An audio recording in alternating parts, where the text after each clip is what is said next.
이번에 소개시켜드리고 비교해볼 제품은 픽스처 리무버 키트입니다. 이거를 왜 제가 비교하고 리뷰하냐면 사실 우리나라만큼 그렇게 많이 심는 나라도 없는 거 다들 잘 아시고 계시죠. 90년대 이후로 계속 심어왔으니까 이제는 사실 심는 것만큼 빼는 것도 중요한 시대가 왔습니다. 임플란트의 특성상 이제 스레드가 두세 개 남을 정도로 뼈가 많이 녹지 않으면 흔들림은 거의 없잖아요. 흔들리지 않는 임플란트는 제거가 진짜 힘들죠. 그리고 특히나 부러진 임플란트, 요즘처럼 이제 짧고 두꺼운 그런 임플란트가 아니라 얇고 긴 임플란트, 그런 임플란트가 부러졌다? 그러면은 저거 어떻게 빼지? 라는 생각이 많이 드실 거예요. 보기만 해도 갑갑해지는 그런 상황에서 그 갑갑함을 조금이라도 편하게 넘어가고자 하는 키트들이 조금 출시가 되어 왔고, 그것들을 조금 소개시켜 드리려고 하는데요. 여러 회사 거 다 있는데 제가 해봤던 거는 이제 네오에서 나오는 FR 키트, 그리고 오스템의 EFR 키트, 메가젠의 911 키트, 메가젠의 맥가이버 키트, 이렇게 4개를 사용해 봤습니다. 이제 그 중에서도 몇 가지를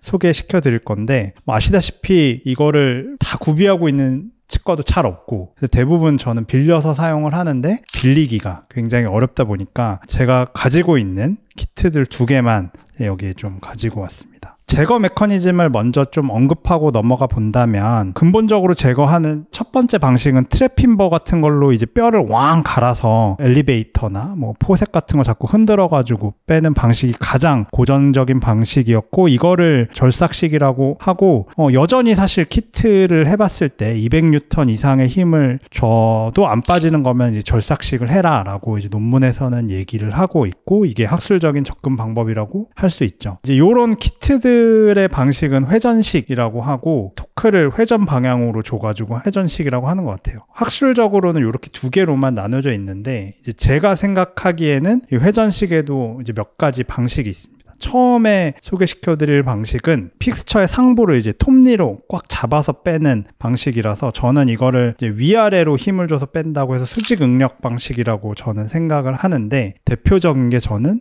네오에서 만든 FR 키트가 제일 잘 만들어진 제품이라고 생각하고요. 수직응력 방식 말고 또 다른 방식은, 우리가 보통 나살은 시계 방향으로 돌려야 이제 들어가게 되어 있는데, 메가젠에서 나오는 맥가이버 키트는 시계 반대 방향으로 돌려야 나사선이 들어가는 그런 특이한 방식입니다. 이게 왼나사 방식이라고 하고, 안에서부터 인터널 픽스처의 인터널 부위를 꽉 잡고 이제 돌리기 때문에 저는 이거를 내부 응력 방식이라고 부를 생각입니다. 내부 응력 방식의 대표적인 게 메가젠의 맥가이버 키트다. 그래서 대표적인 요 2가지 제품을 소개시켜 드리겠습니다.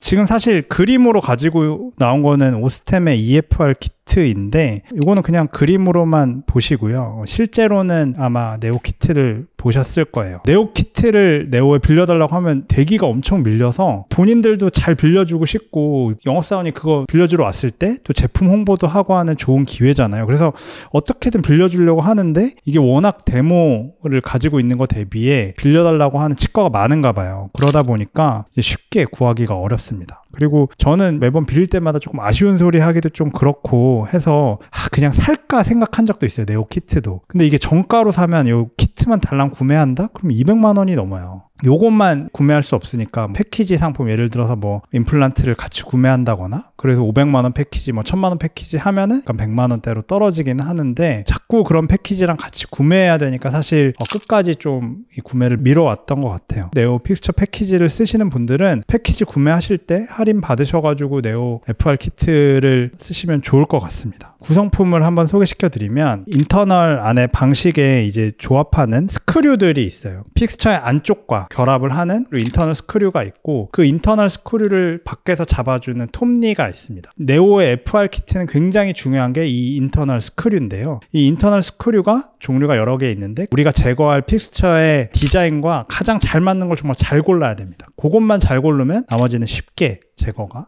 됩니다. 그래서 처음에 그 인터널 스크류를 시계 방향으로 돌려서 강하게 결합을 하고, 그 다음에 바깥쪽의 톱니를 시계 반대 방향으로 돌려서 결합을 시키고 나서 강한 힘으로 탁 결착을 시켜서 한 방에 빡 돌리면 픽스처가 수직 응력을 통해서 물려서 나오는 방식이 되게 됩니다. 그래서 아까도 설명드렸지만 인터널 스크류 선택을 잘해야 되고, 그리고 힘도 적절하게 잘 줘야 됩니다. 이제 네오의 FR 키트와 비슷한 게 이제 오스템의 EFR 키트, 그리고 메가젠의 911 키트인데, 사실 이런 다른 것들에 비해서 네오가 특출나게 좋은 거는 인터널 스크류가 굉장히 잘 만들어진 것 같아요. 안에가 내구성도 좋고, 다른 제품들은 하다 보면은 조금 인터널 스크류가 부러지는 경우가 있고, 잘 안 맞으면 그냥 픽스처에 박혀버리는 경우도 왕왕 있거든요.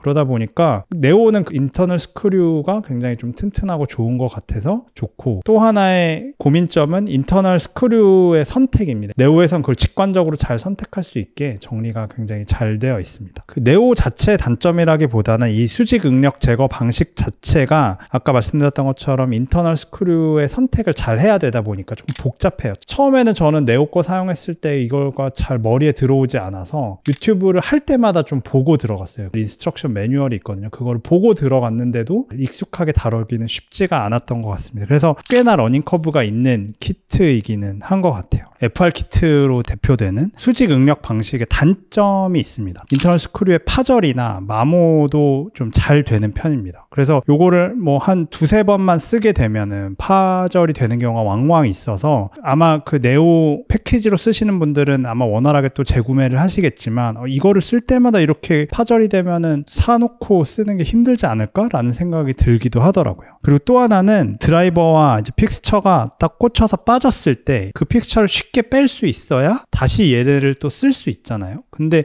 아까도 보여드렸던 것처럼 인터널 스크류와 바깥쪽에 있는 톱니를 투피스로 연결하는 방식이다 보니까 안에 인터널 스크류와 바깥에 있는 톱니를 빼기도 쉽지가 않아요. 네오는 그나마 다른 키트들에 비해서 잘 빠질 수 있게 디자인을 해놨거든요. 근데 사실 오스템의 EFR 키트나 탈착이 잘 안 됩니다. 그래서 재사용하기가 되게 어려워요. 그런 단점이 있습니다.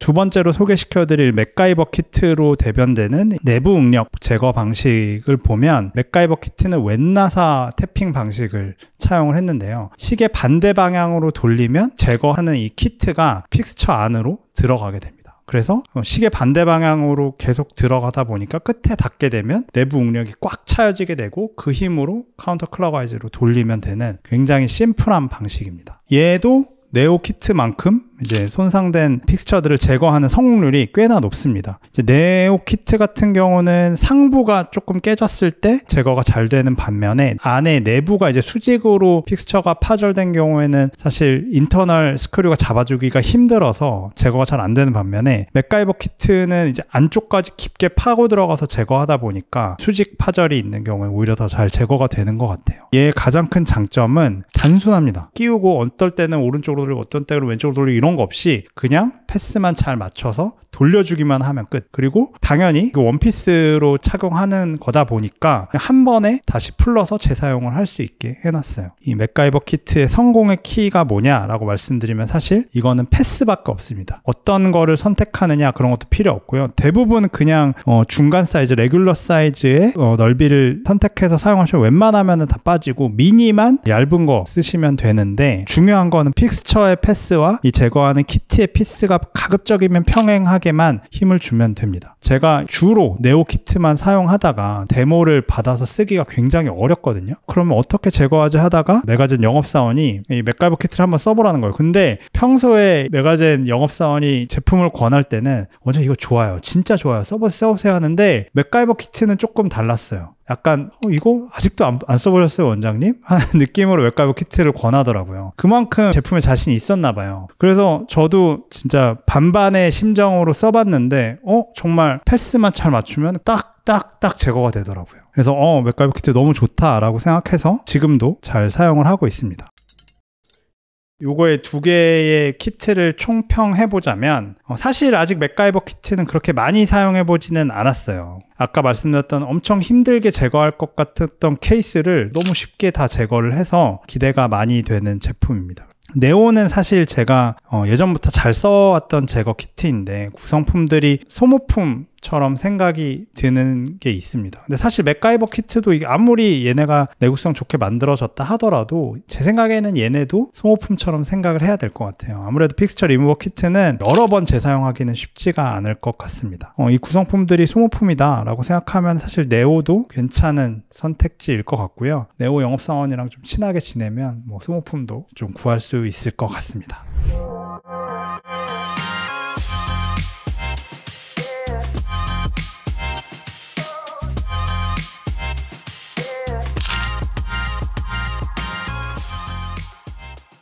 여기까지 치과의사들의 잡다한 이야기를 나눠보는 저스트 덴티스트였고요. 다음에 또 더 재밌는 주제와 재밌는 게스트들 모시고 돌아오겠습니다. 감사합니다.